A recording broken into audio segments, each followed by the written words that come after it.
Good morning everyone. আজ হচ্ছে 15th July 2024, Monday.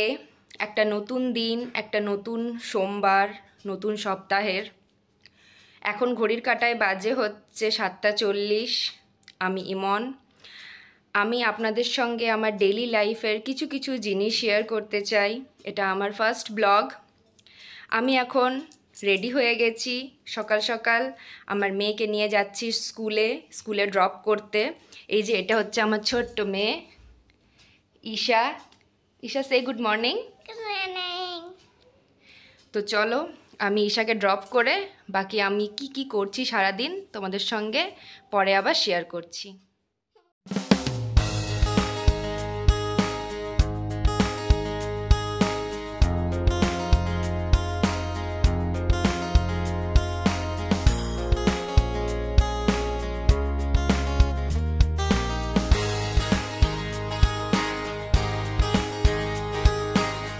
সময় পেরিয়ে গেছে, আমি স্কুলেও মেয়েকে ড্রপ করে আর আপনাদের সঙ্গে কথা বলতে পারিনি। এখন ঘড়ির কাঁটায় বাজে হচ্ছে 10:35। অ্যাকচুয়ালি আমাকে 2 ঘন্টার মধ্যেই মেয়েকে আনতে চলে যেতে হয়, তাই জন্যে আমি আর আপনাদের সঙ্গে কোনো কথা বলতে পারিনি। চট করে রান্না বান্না করতে শুরু করে দিয়েছিলাম, নিজে স্নান করে একটু খাওয়া দাওয়া করে এবার চললাম মেয়েকে আনতে। তার আগে দেখিয়ে দিই আমি কি রান্না করে নিয়েছি আজকে। এখানে একটু বেদানা ছাড়িয়ে রেখেছি, মেয়ে আসলে ওকে একটু জুস করে দেবো এটা।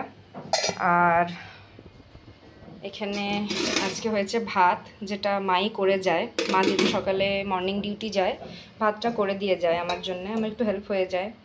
এখানে রয়েছে পুঁইকচু কুমড়োর তরকারি, আর নিচে রয়েছে আলু পটল দিয়ে মাছের ঝোল। আমি এত হালকা সিম্পল রান্না করি যাতে আমার মেয়েও খেতে পারে। ও এখন খুবই ছোট আছে, খুব ছোট বলতে জাস্ট আর 2 মাস পর ওর 3 বছর হবে। সো আমি ওকে খুব বেশি তেল মশলা ঝাল এইসব খাবার দিই না, আর সর্ষে জাতীয় জিনিস, সর্ষে দিয়ে বানানো জিনিস একটু অ্যাভয়েড করি। বাকি যাবতীয় যা বাড়িতে খাবার হয় আমি ওকে তাই দিই।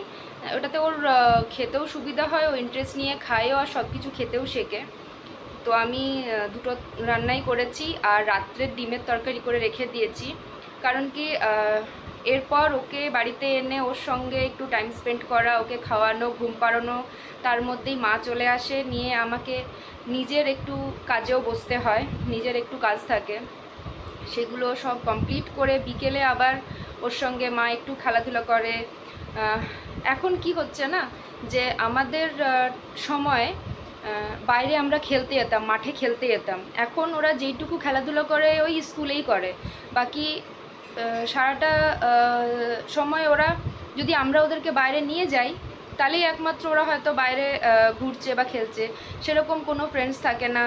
চারদিক ওরা সিমেন্টেড দেওয়ালের ভিতরেই বন্দি, কংক্রিটের মধ্যেই বন্দি জীবন। তো ওদের সঙ্গে যদি আমরা প্যারেন্টসরা টাইম স্পেন্ড না করি ভালো মতন, সবসময় যদি ওদেরকে একটা স্ক্রিন ধরিয়ে দিই, তাহলে আমার মনে হয় যে এটা ওদের ফিউচারের জন্য একটু প্রবলেম হতে পারে বা চোখে ড্যামেজ করতে পারে। তাই জন্যে আমি আমার সমস্ত কাজ ও যখন স্কুলে থাকে গুটিয়ে রাখি, আর যাতে আমি ওকে সম্পূর্ণ টাইমটা আমার দিতে পারি।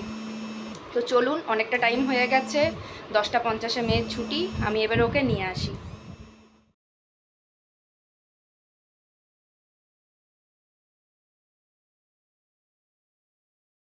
এই যে উনি বাড়ি এসে গেছেন, বাড়ি এসেই একটু একটু দুষ্টামি শুরু হয়ে গেছে। আজ টিফিনে কি নিয়েছিলে তুমি? অ্যাপেল খেয়েছে? অ্যাপেল স্কুল থেকে এসে প্রচণ্ড পরিমাণের বদমাইশি করে, একটু বকুনি খেয়ে, একটু ফল খেয়ে, এখন স্নান করে এই যে উনি বসেছেন। উনি বসে এখন কি করছে দেখুন।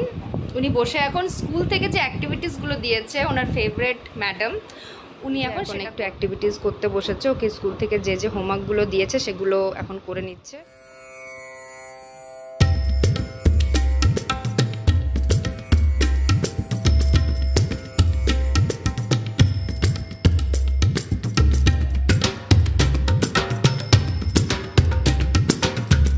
শুভ সন্ধ্যা।